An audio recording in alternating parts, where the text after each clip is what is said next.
মুচমুচে দেখো এরকম পাঁপড়টা দারুণ না? আর শব্দটা শোনো, দারুণ। চলো এই পাঁপড়টা কী করে বানিয়েছি তোমাদের সাথে শেয়ার করা যাক। এই সাবু নিতে হবে, সাবু নিয়ে সাবুটাকে আমি ভিজিয়ে রেখেছি মিনিমাম ১ ঘন্টা থেকে ২ ঘন্টা। আলু কুচি নিয়েছি আর সাবুর মধ্যে দিয়েছি কটা গোলমরিচ। দিয়ে এবার মিক্সচার মেশিনে মানে আমাদের যে মিক্সার গ্রাইন্ডার এটা দিয়ে ভালো করে পেস্ট করে নিয়েছি। আলুটাকেও পেস্ট করে নিয়েছি আর নিয়েছি সাবুটাকেও পেস্ট করে।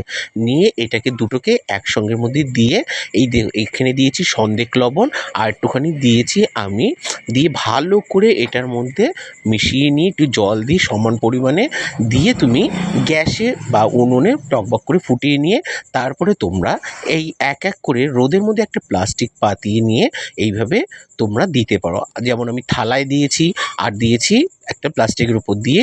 শুকনো হয়ে গেলে এটাকে তুলে নাও।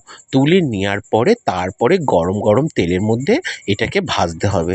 আর ভাজার পরে দেখো এটা খুব সুন্দর হয়েছে, তাই না? আর খুব ক্রাঞ্চিও হয়েছে। তোমরা এটা অবশ্যই ট্রাই করতে পারো। আর আমি এটাকে সর্ষের তেলে ভেজেছিলাম, কারণ একটুখানি তোমাদের সাথে শেয়ার করব তার জন্য। পরে একসময় তোমাদের পুরোটা ভাজানো দেখাবো। দেখো এটা খুবই ক্রাঞ্চি হয়েছে আর খুবই টেস্টি হয়। তোমরা অবশ্যই কিন্তু এটা করে খেয়ে দেখে আমাকে রিভিউটা দিও। টাটা বন্ধুরা, ভালো